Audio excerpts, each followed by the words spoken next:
உங்கள்கிட்ட வரதுக்கு முன்னாடி நான் நிக்சன்ட்டே கேட்டேன். நிக்சன், என்ன கள நிலவரம்? இந்த சிஸ்டம் சேஞ்சுங்கிறது தான் இன்னைக்கு வந்து பெரிய ஒரு வார்த்தையா இருக்கா, இளைஞரை இருக்கக்கூடியதா மாறி இருக்கா? நீங்க எப்படி பாக்குறீங்க? சிஸ்டம் சேஞ்ச் என்பது அது அப்படியாக பேசப்படவில்லை. அது அறகலைய போராட்டத்தின் போது கோட்டாபாய ராஜபக்சவை ஜனாதிபதி பதவியில இருந்து விலக்குகின்ற பொழுது பேசப்பட்ட விடயம்.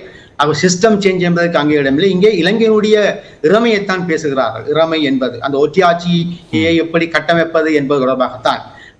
அதேவேளை இங்கே நாங்கள் ஜேவிபி தொடர்பாக பேசியிருந்தார்கள். ஜேவிபி தன்னுடைய பேரை என்று சொல்வதெல்லாம் மிக மிக தவறு. அவர்கள் இப்போது ஒரு மிக ஒரு முதலாளித்துவ போக்கிலே வருகிறார்கள்.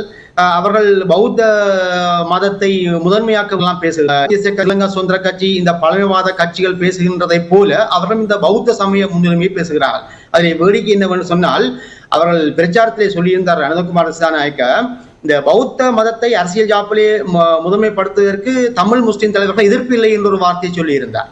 ஆகவே எங்கிருந்து வந்து அதை சொன்னார் என்று தெரியவில்லை. ஆகவே அதைத்தான் பேசுகின்றனர். ஆகவே அவர்களை மார்க்சியவாதிகள் இடதுசாரியாது. அடுத்தது அந்த பங்களிப்பு ஜேவிபிக்கு இருக்கின்றது. ஆனால் இப்போது அவர்கள் ஒரு முதலாளித்துவ கட்சியாகவும் ஊழல் எதிர்ப்பு அப்படிங்கறத மையப்படுத்துறார் இல்லையா? ரெண்டு ஆட்சிகள் அல்லது ரெண்டு கடந்து தான் இன்னைக்கு ஆண்டுகள் இந்த மாதிரியான ஒரு பொருளாதார நெருக்கடியை சந்திக்குதுன்னு அவங்க சொல்லக்கூடிய அந்த பரப்புரை எடுபடுதா? ஏன்னா வடக்குல இருக்கக்கூடிய இளைஞர்கள் மத்தியிலோ அல்ல தமிழ் இளைஞர்களே கூட ஆதரவு குரல் கொடுக்கறத எப்படி பார்க்க வேண்டியிருக்கு? அங்க ஒரு வேட்பாளர் இருக்கார், தமிழர்களுடைய பொது வேட்பாளர் நிறுத்தப்பட்டிருக்கார். ஆனாலும் இப்படி வருதுங்கிறத எப்படி பார்க்க வேண்டியிருக்கு? நாங்கள் ஒரு விடயத்தை பார்க்க வேண்டும். இலங்கை சுதந்திரம் அடைந்த காலத்திலே இருந்து பொருளாதார தீர்மானங்கள் மற்றும் அரசியல் தீர்மானங்களிலே தமிழர்கள் முஸ்லிம்கள் இணைத்துக் கொள்ளப்படவில்லை என்று சிங்கள பிரித்தால் எழுதுகிறார்கள்.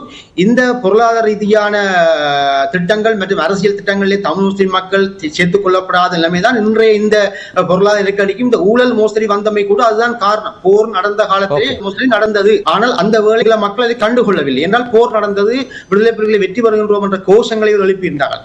ஆனால் 2009க்கு பின்னர் தான் இந்த ஊழல் மோசடி தொடர்பான விடயங்களை அங்கே கண்டுபிடிக்கக்கூடிய நிலைமை இருந்தது.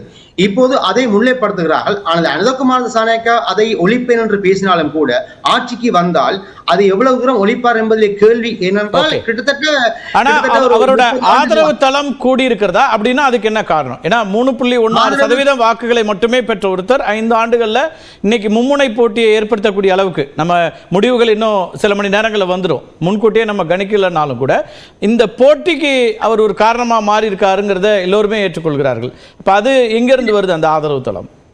அவர் ஒரு சக்தியாக மாறி இருக்கின்றார் என்பது உண்மை. ஒரு 3வது அரசியல் சக்தியாக மாறி இருக்கின்றார். ஆனால் 3,90,000 தான் அவருடைய அடிப்படை வாக்கு.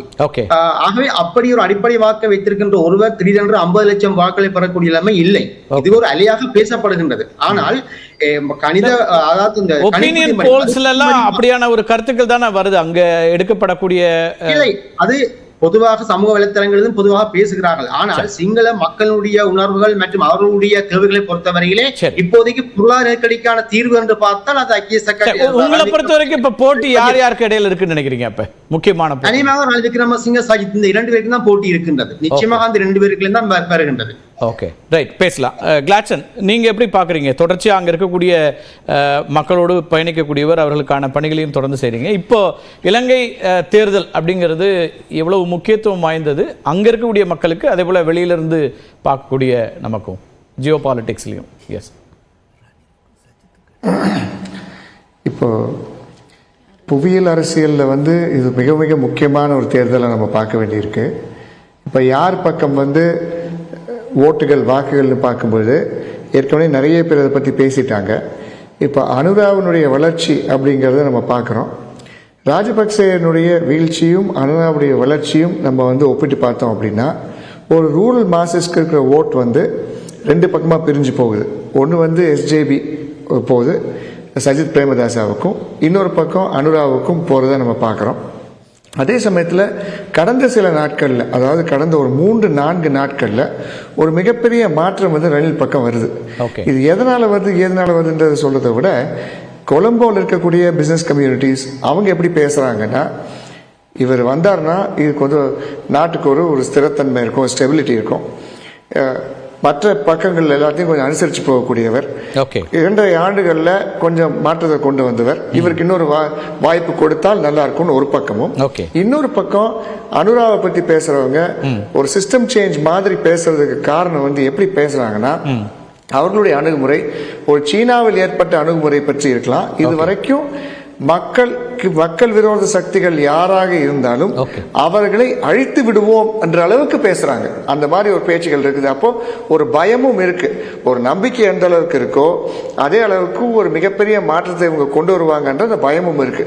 இந்த பயம் வந்து என்ன ஆகுதுன்னா ரணிலுடைய நம்பிக்கைக்கு மாறுது. அப்ப இந்த 2 விஷயங்கள் நம்ம பார்க்கும் பொழுது ரணில் ஒரு பக்கம், சஜித் ஒரு பக்கமும் நின்னாலும் அனுராவனுடைய அந்த மாற்று முகத்தை இப்ப மக்கள் அறிய மாட்டார்கள்.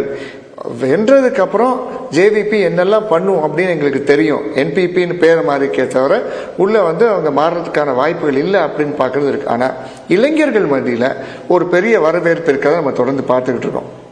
இந்தியாவுக்கோ அல்லது மற்ற நாடுகளுக்கோ யார் வந்தாலும் இந்தியாவை சார்ந்துதான் அரசியல் அங்க நடக்கும் அப்படிங்கிறதுல எந்த மாற்று கருத்தும் கிடையாது.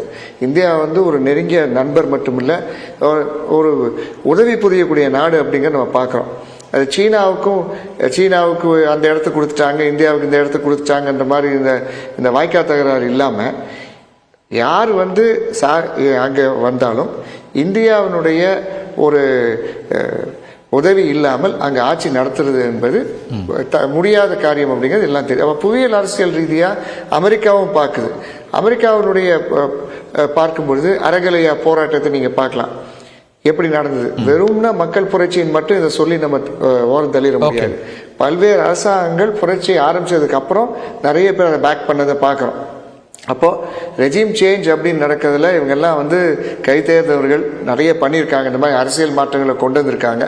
அந்த மாதிரி மாற்றம் இல்லாமல் மக்கள் சார்ந்த மாற்றமா இருந்துச்சு அப்படின்னா நம்பிக்கை தரக்கூடியதாக தான் இருக்கும். ஓகே. இல்லை, இப்போ அங்கே யார் வந்தாலும் ஒரே விதமாக தான் இருக்குங்கிறீங்களா?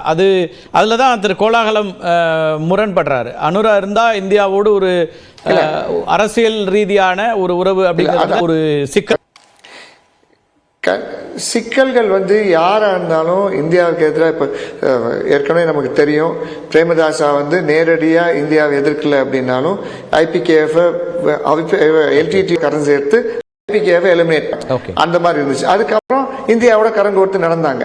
இப்ப வந்து இந்தியாவை பொறுத்த வரைக்கும் லவ் ஹேட் ரிலேஷன்ஷிப் தான். இப்ப ஜேவிபி இருக்காங்க, இந்திய ஆதிக்கம்னு சொல்லி தொடர்ந்து சொல்லிக்கிட்டே வந்திருக்காங்க. இப்ப திடீர்னு வந்து இந்திய ஆதிக்கம் கூடாது அப்படின்னு அவங்க சொல்லல. ஆனா இந்தியா அவர்களை அழைத்து பேச்சுவார்த்தை நடத்தியது. பஞ்சாபுக்கு போனாங்க, பல்வேறு இடங்களுக்கு போனாங்க, இந்திய அரசியல் அமைப்புகள்ல என்னென்ன மாற்றங்கள் நடந்திருக்குன்னு பார்த்தாங்க. இது on the invitation of the Indian government. Okay. அப்போ சும்மா வந்து அவங்க வந்துட்டு போக முடியாது. இவ்வளவு நாள் ஜேவிபி கிட்டே உங்களுக்கு நல்லா தெரியும், 2009ஆம் ஆண்டு ஜேவிபி இந்தியாவுக்கு வந்த பொழுது 2008 எந்த அரசியல் கட்சியும் அவங்களை சந்திக்கிறதுக்கு முன் வரல.